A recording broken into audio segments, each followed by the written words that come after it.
Hai sahabat servis, pada kesempatan kali ini saya akan mencoba melakukan perbaikan TV LED yang mana di sini untuk kerusakan TV-nya seperti ini. Bisa kita lihat untuk tampilan rasternya sempat menyala, kemudian padam. Dan tidak begitu lama kemudian raster kembali hadir. Nah, seperti ini. Oke, ya, sempat terdengar suara, kemudian padam kembali. Begini berulang-ulang kerusakannya. Jadi bisa kita lihat sama-sama apabila mengalami kerusakan seperti ini ya. Gejalanya yaitu sempat menyala sesaat, kemudian kembali padam. Oke, dari jauh bisa kita lihat seperti ini kerusakannya. Oke, jelas ya. Baik, kita coba turunkan saja TV ini. Kita akan lakukan perbaikan. Namun sebelumnya saya matikan dulu. Saya cabut sumbernya. Baik teman-teman, di sini unit TV sudah saya turunkan. Memang cukup besar ternyata TV ini. Jadi perlu hati-hati. Untuk modelnya di sini bisa kita lihat. Di sini ada keterangan yaitu dengan model UA65NU700. Wah, cukup besar ya. TV-nya ternyata 65 in. Dan ini adalah mereknya Samsung. Untuk unit TV ini ternyata tidak menggunakan skrup pada bagian kap bodinya ini. Jadi untuk melakukan pembongkaran kita harus ekstra hati-hati. Di sini ada penompang kakinya, harus kita lepas terlebih dahulu karena ada bautnya ya. Oke, di sini disediakan lubang sedikit ini untuk melakukan proses pembongkaran. Dan sepertinya di sini telah dilakukan pembongkaran ya. Namun sepertinya tidak dilanjutkan karena mungkin ya khawatir karena untuk pembongkaran TV ini memang sulit. Jadi apabila belum paham sebaiknya memang harus hati-hati. Di sini saya coba lepas dulu untuk kaki-kakinya ini. Oke, saya lepas dulu. Kemudian di sebelahnya kita harus lepas juga. Nah, untuk melakukan proses pembongkaran TV yang tanpa menggunakan skrup, ini ada tekniknya ya teman-teman. Jadi kita harus pahami betul bagaimana teknik membukanya. Karena apabila salah dalam melakukan proses pembongkaran, tidak memungkinkan layarnya bisa pecah ya. Oke. Di sini saya akan coba turunkan terlebih dahulu unit TV-nya. Baiknya posisinya dalam hal proses pembongkaran itu layarnya harus datar dengan alas dan usahakan pada alasnya ini tidak ada benda apapun yang bisa mengakibatkan panel ini pecah. Oke ya. Kita akan coba lakukan pembongkaran pada bagian kap ini. Memang di sini sedikit ekstrim, namun memang begitu caranya.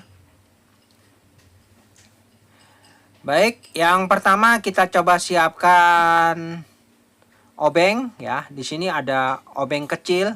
Saya coba masukkan terlebih dahulu, paling tidak kurang lebih ya sekitar beberapa senti masuk ya. Kemudian bisa kita ungkit secara perlahan-lahan ya dari bawah ke atas. Ya, ini kita gunakan 2 obeng. Kita ungkit dan pastikan untuk obengnya ini masuknya lebih dalam ya, jangan sedikit saja. Lebih dalam ya, paling tidak sekitar 10 sampai 15 cm saya rasa sudah cukup. Oke, terus saja ya kita ungkit perlahan dari bagian bawah sampai keliling ya. Sampai keliling ke atas, namun untuk bagian bawahnya tidak usah. Oke, saya coba buka dulu. Saya ungkit. Nah, ini di bagian atasnya juga Kita ungkit juga menggunakan 2 obeng cukup. Dan ini memang sedikit ekstrim, namun tidak masalah. Yang penting landasannya itu rata di bawah ya, tidak ada masalah. Oke, jadi saya coba ungkit perlahan-lahan. Saya buka untuk klem-klemnya ini supaya tidak mengait. Nah, seperti ini ya caranya teman-teman. Pelan-pelan saja, yang penting untuk cupnya ini terbuka. Nah, ini untuk sisi sebelahnya kita dari atas menuju ke bawah tidak masalah ya, karena kita sudah mendapatkan ruang ungkit pada awalnya, tinggal kita keliling saja.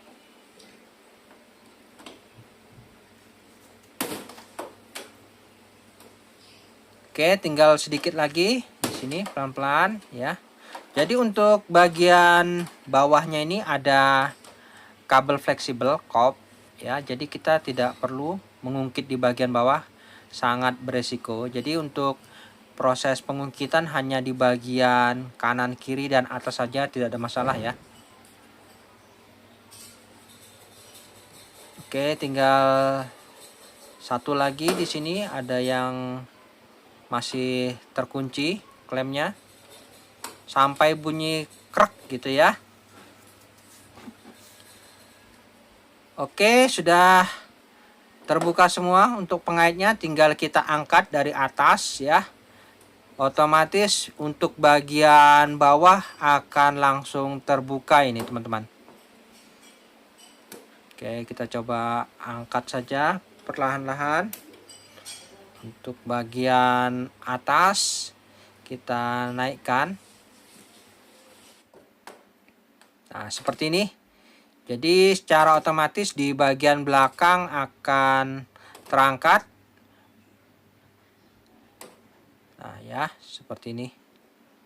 Oke, kita coba singkirkan dulu untuk kap bagian belakangnya ini. Dan di sini sudah nampak jelas untuk dalam dari TV ini ternyata hanya seperti ini saja ya. Layarnya saja yang besar, namun isinya hanya beberapa komponen. Dan di sini kita bisa perhatikan untuk proses posisi klem-klemnya ini berupa penjepit kawat saja ternyata. Nah, seperti ini ya. Ada garis kawat lurus ya, bagian atas dan samping kanan. Oke, sudah jelas dan cukup mudah bukan untuk proses pembongkarannya. Selanjutnya kita menuju ke bagian komponen yang ada pada unit TV ini.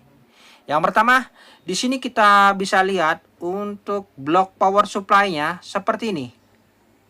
Oke, blok power supply-nya seperti itu. Kemudian di sini ada blok mainboard.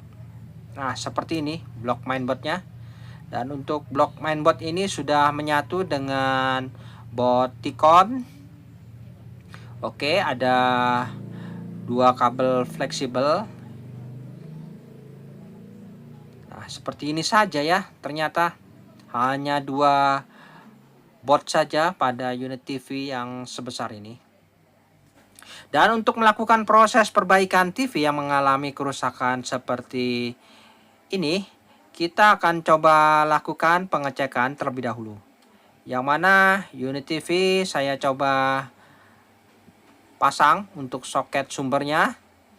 Di sini kita akan coba tes.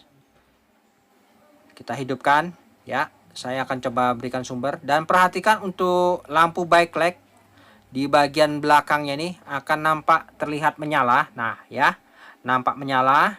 Kemudian mulai start ya. Oke, padam. Nah, padam ya. Kemudian nanti akan menyala kembali. Ya, menyala. Kemudian tidak begitu lama padam kembali. Nah, seperti itu ya. Jadi kerusakannya masih sama seperti awalnya, dan kita akan coba lakukan perbaikan. Apakah TV ini masih bisa kita perbaiki?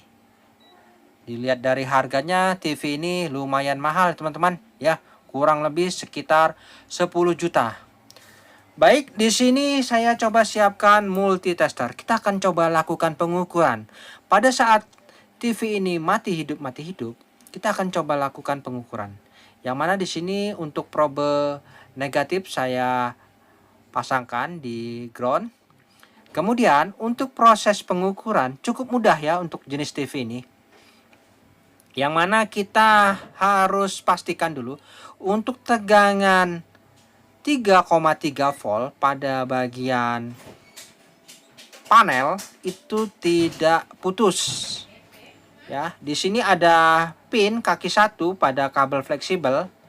Di sini adalah pin tegangan 3,3 volt. Oke, pastikan di sini hadir ya. Oke, coba kita ukur di sini pin nomor 1 3,3 ya, 3,2 ya, hadir teman-teman, kemudian hilang ya, 3,2 hadir, kemudian hilang. Nah, seperti itu, karena untuk tikonnya protek ya, seperti ada masalah. Nah, ini 3,2 hadir. Untuk tegangan 3,2 yang menuju ke panel. Kemudian dari panel ini untuk pin nomor 1 akan mengarah ke layar LCD dan tembus ya, akan tembus ke kabel fleksibel sebelahnya. Ya. Di sini kita harus pastikan apakah tegangan 3,2 volt yang sudah menuju ke panel ini apakah hadir ya, menuju ke kabel fleksibel sebelahnya. Di sini bisa kita ukur untuk pin nomor 1 kabel fleksibel apakah hadir. Ya, hadir ya. 3,2 hadir. Artinya untuk kabel fleksibel yang menuju ke panel itu tidak ada masalah ya. Yang fleksibel yang paling bawah tidak ada masalah. Artinya panel tidak putus ya untuk jalur 3,2-nya. Oke, selanjutnya pada kabel fleksibel ini menuju lagi ke panel dan tembus menuju ke tikon untuk jalur fleksibel nomor 2 ya. Di jalur fleksibel pin nomor 2 ini pastikan ada tegangan 3,2 hadir ya. Ini outnya ya. Jadi innya tadi di pin nomor 1, kemudian outnya di pin nomor 2. Oke, di sini saya coba pastikan tegangan 3,2 apakah hadir sebagai switch menuju ke tikon. Oke, kita bisa lihat. Ya, ternyata hadir ya. Di sini hadir kemudian hilang. Jadi untuk kerusakan seperti ini, jalur 3,2 yang menuju ke panel itu tidak ada masalah ya. Jadi tidak ada masalah di tegangan. Jadi kerusakannya ini adalah masalah datanya yang error ya. Jalur data yang error yang menuju ke panel. Oke, jadi kita sudah dapat simpulkan.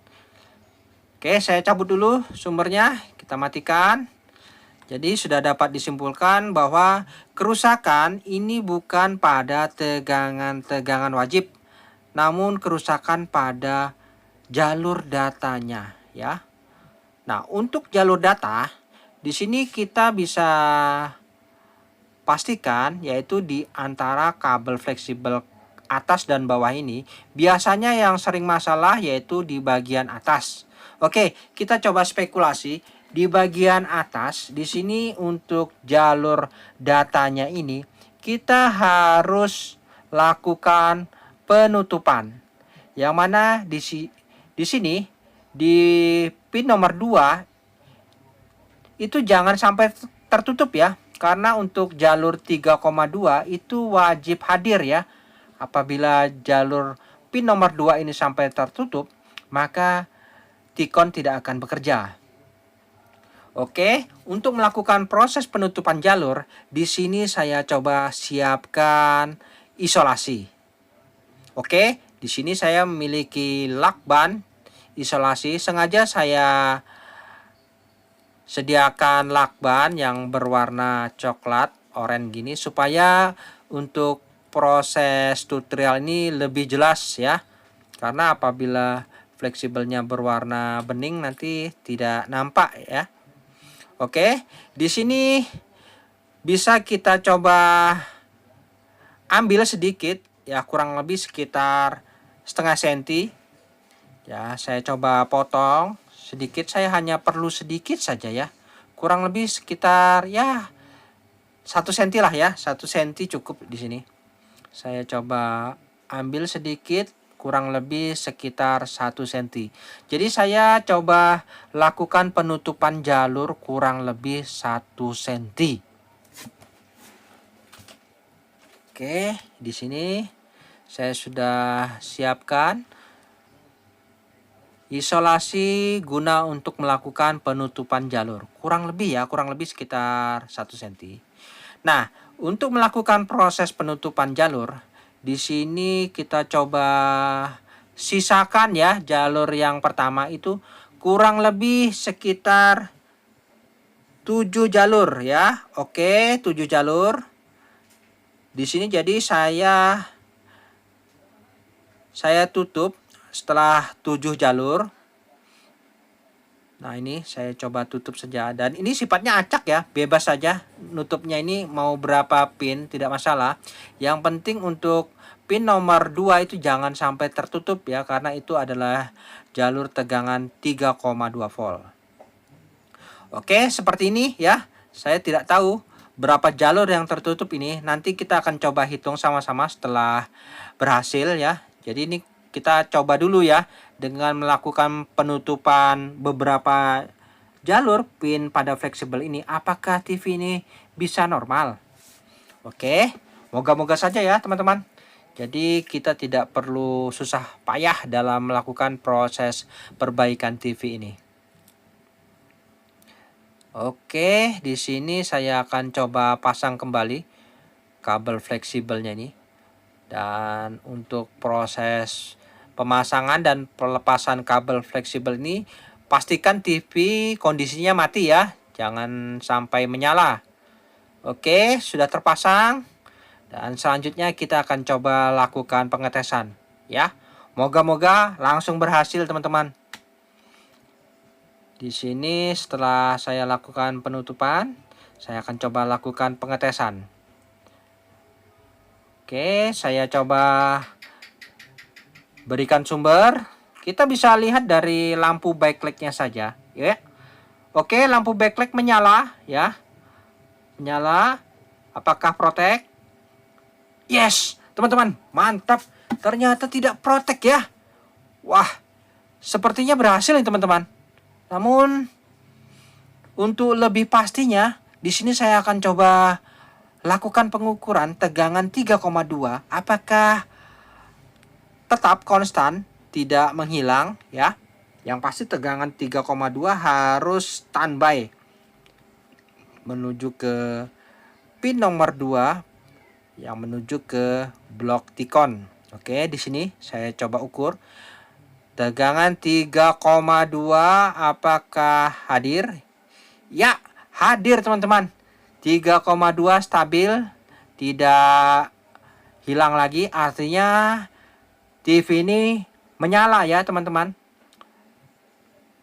Jadi kita sepertinya berhasil, namun tidak ada salahnya ya kita coba intip sedikit saja karena TV ini cukup berat. Jadi di sini ada sedikit saja ruang untuk melakukan pengintipan ya. Oke, kita coba intip dulu.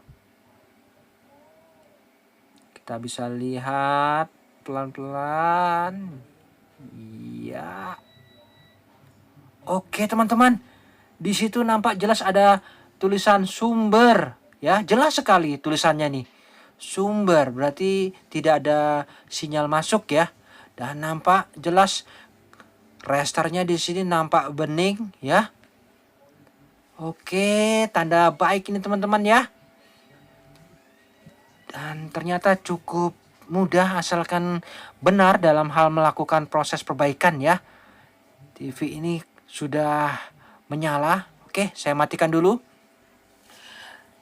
Oke teman-teman, seperti janji saya tadi, setelah unit TV hidup, kita akan coba hitung berapa jumlah pin yang telah saya tutup supaya lebih jelas di sini ya.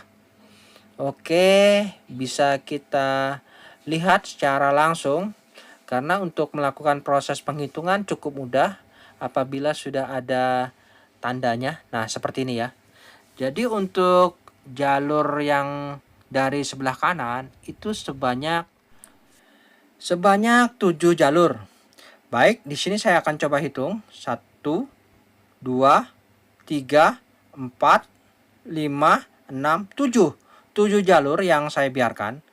Yang saya tutup 1, 2, 3, 4, 5, 6, 7, 8, 9, 10, 11, 12, 13, 14, 15, 16. Oke, jadi yang saya tutup di situ sebanyak 16 jalur ya. Nah ini, jadi sangat mudah menghitungnya karena ada titik-titiknya ini teman-teman. Oke, seperti ini sudah jelas ya. Jadi yang saya biarkan di sebelah kanan sebanyak 7 jalur. Yang saya tutup sebanyak 16 jalur. Oke, moga-moga bermanfaat ya buat teman-teman yang mengalami problem yang sama. Oke, dan saya rasa sudah cukup, tinggal dirapikan. Di sini ada sisa isolasi, saya coba singkirkan. Dan saya rasa sudah tidak perlu lagi kita lakukan hal lain, tinggal kita kembalikan soketnya pada posisi semula seperti ini. Dan untuk proses penutupan jalur sudah jelas tadi. Seperti itu saja, sengaja saya kasih lakban berwarna coklat supaya jelas tutorialnya ini ya. Oke teman-teman, kita coba tes kembali apakah masih normal ya. Oke, di sini lampu backlight pastikan menyala. Ya, lampu backlight menyala. Kita akan coba lakukan penutupan nanti. Namun sebelumnya kita intip lagi. Bagaimana? Oke, ada tulisan sumber. Ya, artinya TV menyala.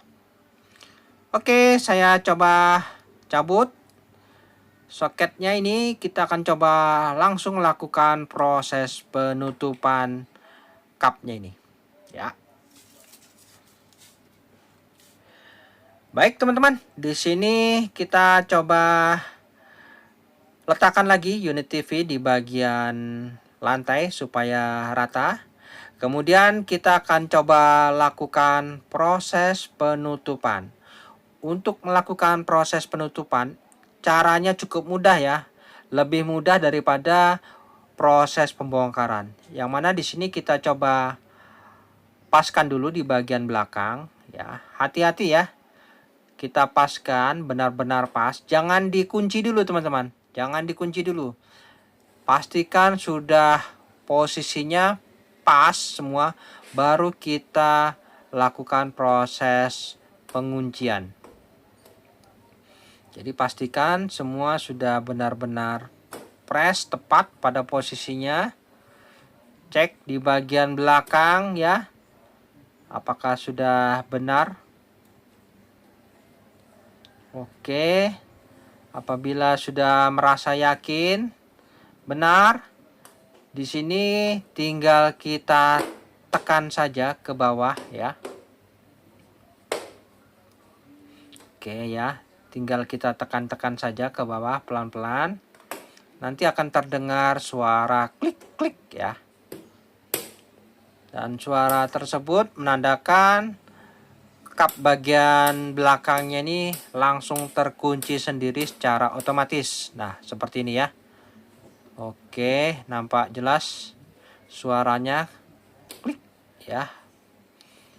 Dan cara menutupnya sangat mudah, tidak sesulit pada saat proses pembongkaran. Oke, pastikan semuanya sudah terklik ya. Kita pastikan semua ya. Jangan sampai ada kesalahan sedikit pun dalam melakukan proses penutupan. Oke, kita raba ya. Sudah semua, yakin. Dan selanjutnya kita coba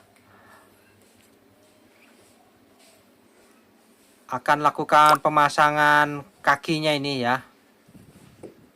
Oke, sudah terpasang semua. Kita akan coba pasang kakinya.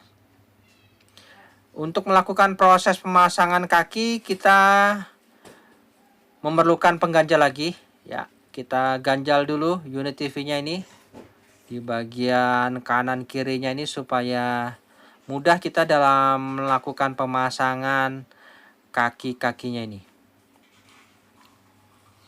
Nah, jadi harus kita lakukan sesuai step ya. Jangan sampai sembrono kita dalam melakukan proses pembongkaran dan pemasangan unit TV yang cukup besar. Karena salah sedikit layarnya bisa retak ya. Oke, di sini saya coba pasang dulu untuk kaki-kakinya ini. Ya, kita coba singkirkan semua peralatan yang sekiranya menghalangi. Tinggal kita naikkan ke atas apabila kakinya sudah terpasang. Oke, kita naikkan perlahan ke atas. Ya, TV sudah kondisi berdiri seperti ini. Dan alangkah baiknya kita lakukan pengetesan lagi ya. Apakah setelah kita pasang kapnya ini TV masih menyala? Ya. Oke, di sini saya akan coba perlihatkan tampilan gambarnya ini bagaimana.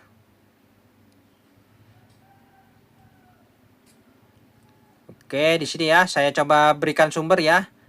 Saya berikan sumber ya, bisa kita lihat ya. Ya, Smart TV. Oke, selanjutnya kita tunggu. Nah, ini tampilan menu sudah hadir dan nampak bening ya, terang. Tidak ada masalah di sini untuk tampilan restonya. Dan alangkah baiknya kita langsung pasang ke mejanya saja. Baik teman-teman, di sini saya coba berikan sinyal sumber ya. Kita akan coba lihat bagaimana hasil dari TV ini. Saya coba hidupkan ya. Oke, langsung masuk ke menu YouTube. Kemudian di sini kita coba lihat untuk hasil gambarnya.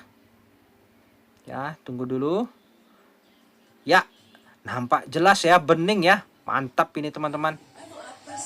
Jadi untuk proses perbaikan TV ini sudah sempurna ya teman-teman.